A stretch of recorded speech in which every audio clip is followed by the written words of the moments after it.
قدردانو مسلمانانو ورونو د ختم بخاری په کې دا خبره مې زکه وکړه چې زما په دې د سیاست هم عبادت دی او دا سبله خبره نه و ځکه دا خبره مې تاسو ته وکړله زه چې د ټول حالاتو ته ګورم زه خپل یم د جمعیت سره ذهن دل او دماغ مې جمعیت دی ځکه زه د بلې پارټای سره نیم زما لویواله زما تربیت ټول د جمعیت په ماحول کې شوی دی زما استادان زما مشران خو ذاتی طور سره زه د مدرسې په کوم مسلو کې ګیرم نو د میدان کې ډېر منډې تړلې نو خدا دې چې زه تاسو سره یو دیانتدارانه رای درته پیش کوم په حیثیت یو مسلمان سره چې ما نه تاسو کې نو زه به د ټول ملک کې کوم حالات دي ته وګورم په دې حالاتو کې چې زه ګورم کوم او دا موجوده دور په دې حوالاتو سره زما د دې برګي جنډې د لاندې کوم عالم یا کوم می سره ودرېدلې دي نو هغه به داسې بددیانتي د دې قوم سره او داسې ضمیر فروشي د دې قوم سره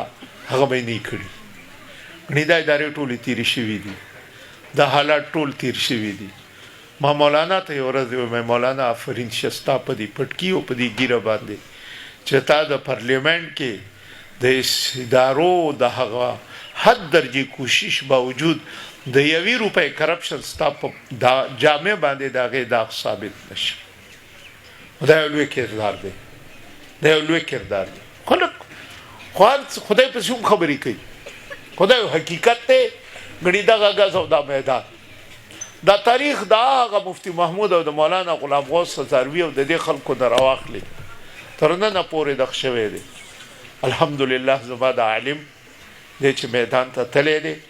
نو د یو دیانتدارانه ستا نمائندګي کړې ده نو زما تاسو ټولو ته دا درخواست دی چې په داسې موقع کې د علماو ملاتړو ګرځي خو د علماو مرګرتیاو کوي ستا د ضمیر اواز چې واخلي هغه یقینا په یو ښه طرف باندې تلل پکار دي او زما خپل د سوچ او فکرو یقین مې دی چې کوم علما